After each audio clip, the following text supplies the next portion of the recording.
Hello everyone, my name is Johnny Bannier and this is the presentation on using concept mapping to enhance learning in an online classroom. Like I said, my name is Johnny. I hold a master's degree in accounting and I am an online accounting instructor. I'm also a third-year PhD student at the University of Wisconsin in Milwaukee. Betsy Bannier, who unfortunately had a conflict and will not be able to present with us today, but this is something we worked on together, holds a PhD in adult and continuing education. She's also an assistant professor of chemistry and mathematics online at Lake Region State College that's located in Devils Lake, North Dakota. And she's been teaching distance education courses for a little more than a decade now. Yes, we are related. We are both married. I'd like to make the joke at other conferences that we met at last year's conference, and I highly recommend the social hour. But the truth is we've known each other a long time before then. We both teach online, and through our own education, we've both used concept mapping through our own studies and currently use concept mapping as a tool within our own courses. And it's just something that we both are comfortable with and we've both been familiar with over the years, and we by virtue of our positions force our students to use it as well, right? Because that's what educators do. And the question came up, is this really effective? And the answer was, well, I don't know. For those of you who are familiar with concept mapping, there are other studies out there that have mixed conclusions. But the thing is, there are people, educators out there who don't have a lot of experience with it. So what I'd like to do is I'd like to take an opportunity to go through what is it. Most educators I speak with are vaguely familiar with it. They view it as a roadmap or some sort of chart that a student can basically organize their thoughts and clarify concepts. And my experience, and a lot of other educators' experience that I've spoke to, is either students love it or they hate it. There's no middle ground on this. It's either the best thing since sliced bread, or it's just something that I'm using as an effective torture device while they're in my course. So basically, concept mapping is the process of creating a visual diagram to represent organized knowledge. The approaches vary according to Novak. Individual concepts in individual concept math are basically linked in a fashion using lines and phrases that form basically a hierarchy. The goal is to clarify concepts. Now, I teach accounting. It is an area that is very heavy in concepts, and what I'm really interested in is not a student's ability to come up with the correct answer. Well, of course I am, but whether they come up with the correct answer on a particular problem really has no bearing in the future. I'm really interested in is application of a particular concept that I am attempting to teach them and having them apply that in future similar situations. And in order to do that, they need to understand that concept, and the mapping is geared towards helping them clarify these issues and gain a better understanding of the knowledge that they're trying to build within the framework of a course.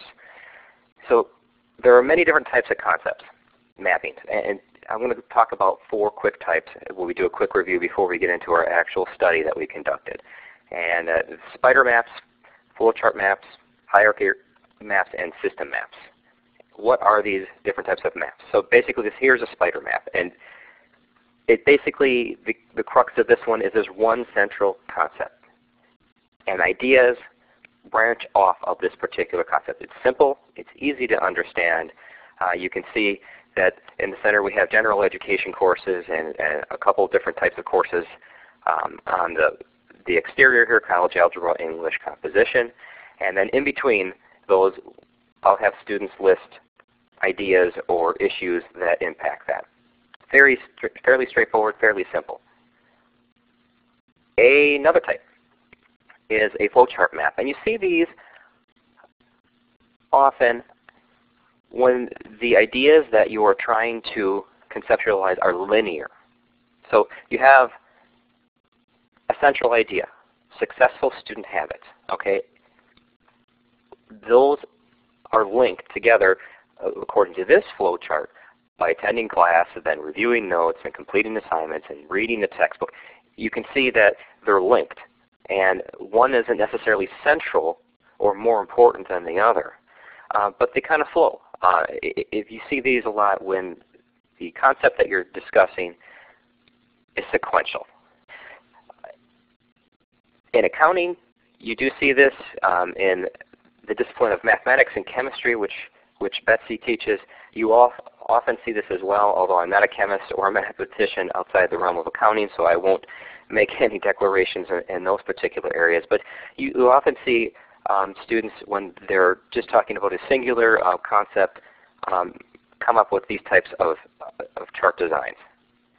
What's most common and looks most complex is a hierarchy map.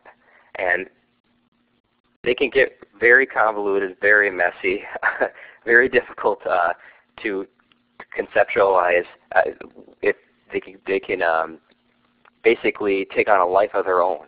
And the problem that you see with students is they make these maps, and their goal is to clarify concepts when actually they end up making it a little bit more complex than they need to. This is obviously, if you read the titles, a map that was created by Betsy, talking about biochemistry concepts, amino acids, proteins, and it's color-coded to help organize a little bit, but you can see where they get quite large in nature. And again, when you assign this, we have assigned these projects to students in the past. This is the typical type that we end up seeing, and the typical type that we have used in our study when we examine them. Another type of map, the system map. Basically, it depicts input and output processes or some sort of structure. And this is obviously some sort of electrical diagram here that will show you switches and circuits and all sorts of stuff that are well beyond my realm of understanding. But in other types of concepts, and it's closely related to, I'm going to go back here to this flowchart map where it shows linear systems. The big difference between the flowchart and the system map is it doesn't necessarily have to be linear in nature. There can be different types of branches off of a central idea. It doesn't have to just keep flowing from one to another. There are many other different types of maps that you see out there, but these are the main ones that we've seen in both our own studies and the ones that we see students submit to us. Now, when we do assign these maps as study tools, we do not specify what type of map they need to come up with. So students will often, you see different things, but these are the primary types of maps that you end up seeing when they turn them in. So now that we've talked about, just basically overview what maps actually are, I often will get the question, and Betsy does, well, how do I do these? Can I do this in Microsoft Office? Many students are familiar with MS Word as a method to make concept maps. And to be frank, using MS Word as a conduit or a tool to construct concept maps can be cumbersome and difficult to use.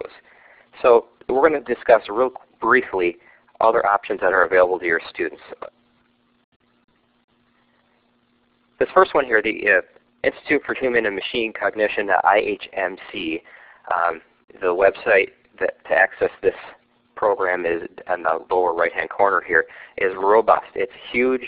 You can do a lot with it. It has a lot of great features, and best of all, it's free. So if you use concept maps and you have students who use particular types of programs and they don't like it, have them try this. A lot of these ones that I'm going to talk about have they're either free or they have a 30-day or 90-day free trials. But this has a lot of tools to construct and maps and use different types of features to highlight concepts that are central that students can utilize. This next one here, the inspiration, a lot of people are familiar with, most of my students, when you talk about programs, this is the one that they're familiar with. It has excellent graphics, as you can see from the little heart and the pig. It's easy to use. It's widely used in K-12 environments, and although it's not free, they do offer a free 30-day trial. So if this is something you're going to use as a project that's short-term based within the framework of a course, As long as it's under 30 days, students can access this, and it doesn't cost them anything at all. Another one is SmartDraw. It's a one that actually that I've seen a lot. These symbols right here are standard accounting process symbols. So you have, although they're not particular towards accounting, you have different types of programs that kind of have their niche. And you can see there's less graphics and pretty pictures. So us accountants like this basic drab gray type structure with very easy to read and clear systems here. So another one is Matchware. I don't have a lot of experience with this one. There are features with this particular one where it's easier to import into other documents. As you can see at the top center of the diagram, there's tools which you can import them into Word, into a PDF, into a PowerPoint presentation. If any of you have used it and you like it, go ahead and shoot me an email, because I'm eager to always have different opinions from other educators on how effective these different programs are. And the last one we're going to talk about is eDraw. It's very simple to use. It's a lot like the Microsoft, the Paint program that basically every Microsoft computer comes with, so students aren't overwhelmed with the different types of features and items that they'll have to deal with to construct a concept map. So we talked about what concept maps are, and we talked about how to make concept maps. So why is this important? Why do we do this study? Well, central to what concept maps are concepts. Why examine the effectiveness of concept mapping in an online classroom? Well, there's a lot of studies out there that basically tell us that there is a pattern between the use of concept mapping and outcomes. Basically, the outcome that we are interested in within the framework of our study are final exam scores. There's definitely a link between student success and the ability to identify the connections. What do we do in concept maps? We create and we explore those connections. The literature that we've reviewed, in particular Davies and Graff, indicate that there is a pattern between the high and low ends of the spectrum. So if a student does very well, or they don't do well at all, you can look at their maps and see the correlations they create, and it's going to indicate that the students who develop really robust maps and who don't are going to score correspondingly higher or lower within the course. But what is lacking in the literature is there's not really an indication of any correlations across the spectrum. They're hard to establish, and that's something that we were really interested within the framework of the study that we've conducted. Why is it important? The use of concept mapping is a tool, particularly within the fields of sciences, nursing, any technology-related fields. So basically fields that Betsy and I teach. It particularly relates to her online chemistry courses. There's a lot of literature out there that it's in heavy use. So that's great. It's been used. But the question is it effective? And this is where we get some conflicting data within the literature. Some say yes, and some say no, and this is why we're doing this particular study. If we look at the study by Blimberg and Lum, it basically determined that nursing students taught by traditional means, meaning not using concept mapping, earned statistically significantly higher scores on their exams than students employing concept mapping techniques. So this flies right in the face of a lot of literature. It says, yes, concept mapping is great. It makes us understand and clarify these issues. And this particular study listed at the bottom there basically took two different nursing courses, different sections, and taught them differently, and came up with an opposite conclusion. So we have some studies that say it's great. We have some studies that say, it's it doesn't work. So the existing literature conflicts, and Betsy and I are looking at each other going, we use this in our teaching. We make our students do this. Does it work within our courses? So let's look at the use of mapping and do a study. So the research question that we came up with, what variables can be used to predict final exam scores in undergraduate online general chemistry? And we use chemistry and not accounting because simply there is a lot more data for that we have access to over accounting courses. And to be frank, Betsy employs the use of concept mapping within her course as a requirement. So we had a lot of use of concept maps within our course, and we had a lot of data which to look at that. Why is it important? Well, within the framework of this study, if we look at general chemistry, it's a general ed requirement within a lot of programs in higher education.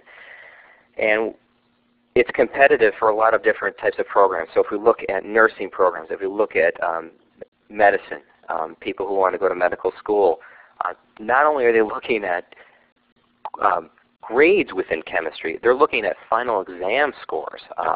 It's well beyond just what did you get in that chemistry course.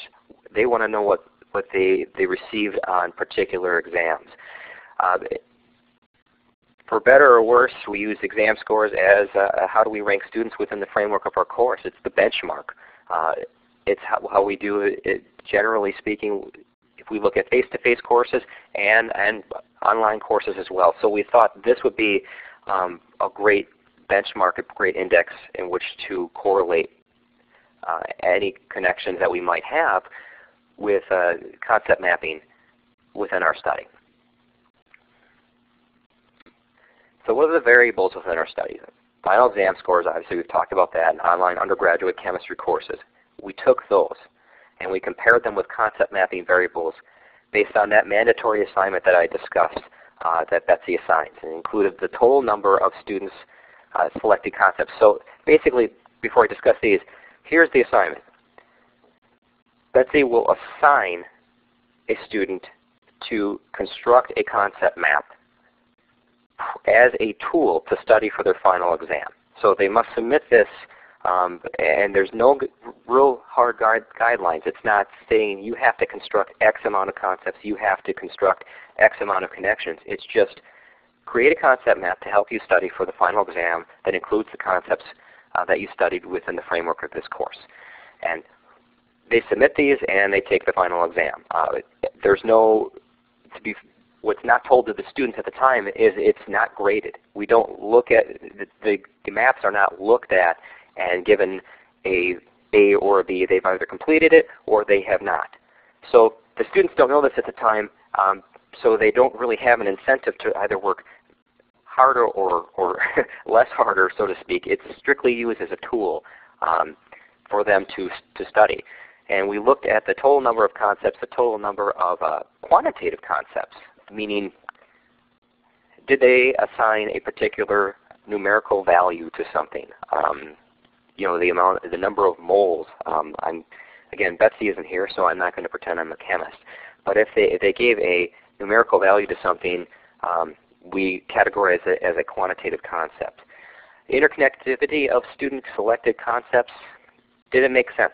Or are they just going out on a limb here and just writing things down for the sake of completing the assignment? And one of the things we looked at is the time elapsed between submitting the concept map assignment and completing the final exam. So basically, did they do this concept map and just for the sake of doing it? They had to do it, so they're going to do it, or did they use it as an effective study tool? Sometimes they submitted it after the exam was actually completed. So it's just something where they did the exam, okay, that's done, and now, oh yeah, I forgot, I got to do this concept map. So they quick whipped up a concept map so they can satisfy the requirements of the assignment that they were given. Obviously, in situations like that, it is not going to help them in studying for the exam which they've already taken. Those are far and few between, but it's something we did consider. Let's discuss the data. What do we use in our study? Did I skip a slide here? No, I did not. Good. We used the archive data for 13 different sections of online undergraduate chemistry courses over the 6 semesters. Basically, they were the same course. It was not a Chemistry 1 versus Chemistry 2 or a biochemistry class. It was one particular introductory chemistry course and over the past 6 semesters. Each section used the same instructor, Betsy, identical course platform, similar assignments, and similar final exam type structures. And the comprehensive concept map is in the course project. Basically, the data was included for every student who attempted to complete the course, and we came up with 176 usable subjects as evidenced by logging onto the final exam. So if they actually logged onto the final exam, they were counted within the framework of the study. If they didn't log into the exams, for example, if they withdrew, they didn't attempt it, they were not included within the framework of the study. So we compiled all these statistics. We used the connections, we used the time, we used the interconnectivity, we used a number of quantitative concepts, and we used descriptive statistics. We analyzed them and used one-way variance ANOVA to examine possible relationships between final exam scores and the variables which I discussed earlier.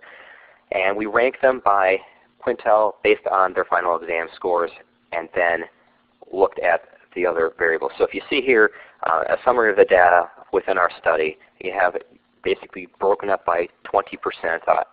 The top 20% scored an average of 93.3 in the exams.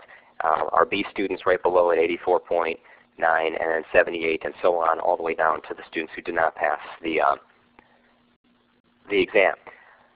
And then we took a look at the maps that they submitted, which was a very tedious and long process going through 176 concept maps and counting every connection, every link, and we came up with averages for those as well. So our A students, our top quintile students here, came up with 60.9 on average concepts, 63 links, and surprisingly, not as many as quantitative concepts, and that was across the board as we expected. So you had a lot of students who came up with 0. They didn't come up with any sort of quantitative concepts. And you had some students who came up with a fair amount. But it averaged out to 1 to 2 across the spectrum based on their different grades within the exam. And it was pretty consistent as far as the days that they submitted the assignment to actually taking the exam. A little more than a day for most of them. Like I said, there were some outliers who submitted it afterwards, but they averaged about a day before to help them prepare, which is, if you think about it as an educator, that's what you want. You want the students developing the map. You want the students considering the concepts, making those connections right before they take the exam. And we saw that pretty consistently throughout the range of the study. What did we see? And here's an additional data that we looked at. We looked at minutes within the review, minutes within the final exam, so how long did it take them to complete it, and minutes within the final unit, which included the assignment of the concept map prior to taking the exam. And you can see it's pretty consistent. We did notice a trend. The trend we notice, and I'm going to go back here one slide,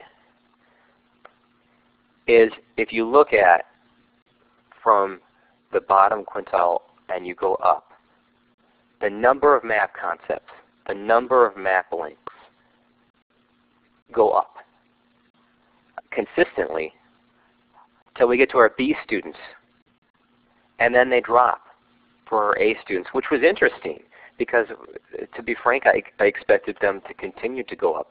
And if we look at minutes, it was the same trend, whether it was final exam minutes or review board minutes. They trended up until we got to our B students, and then they dropped down for our A students. We can make a speculation here that, well, the B students, they just tried harder, but they didn't get it done and score that A that the top 20% did. So it was interesting to see that you kind of expect the students who score the lowest aren't going to put the most effort into the course, aren't going to get the most concepts and spend the most time in there. And as you spend more time and create more concepts, that's going to consistently go up. But that drop surprised us. So we did see a trend, but unfortunately, when we looked at it through ANOVA, the analysis did not reveal that there were statistically significant correlations between final exam scores and any of the concept variables or the time variables that we included in the study. That high standard deviation basically told us there was a lack of correlation across the spectrum, which was we were specifically looking for, or hoping for, I should say, within the framework of this study. We have research that indicates there's a trend with the really high scoring students and the trend with the really low scoring students within concepts and how well developed it is, but we don't have it across the spectrum, and that's what we were looking for. And unfortunately, the data does not support that there was this correlation. So we cannot use maps as a predictor, concept maps as a predictor for the final exam performance for the score. Which is unfortunate, because if you look at a map and you go, hey, if you spend a lot of time and really develop a cohesive map, a really effective map, you're going to score higher on the final exams. That's something students will do, something students will listen to. Unfortunately, we can't say that. We can say that the trend is that you will score higher, but there's not a statistically significant correlation. So the conclusion is the gap that we discussed earlier with respect to final exam scores and predictor online, it still exists, particularly within general chemistry.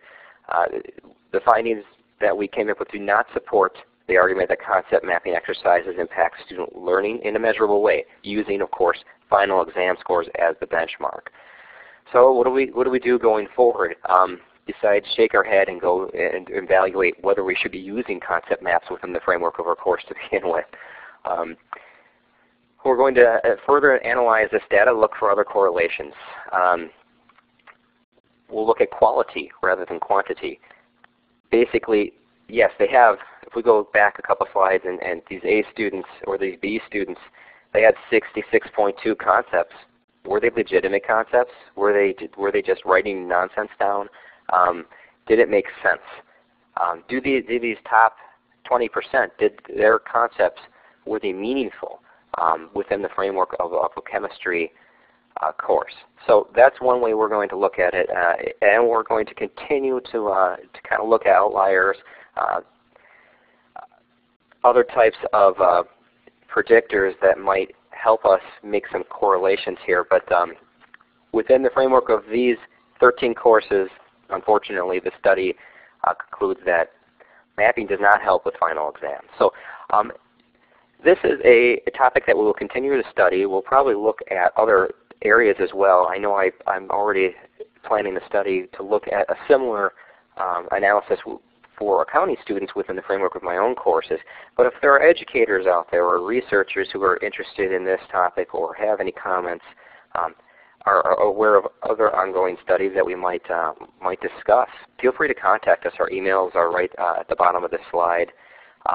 We'd be happy to hear from you. So, and certainly if you have any questions about this presentation, also please feel free to contact us. So I appreciate everyone's time today, and thanks a lot.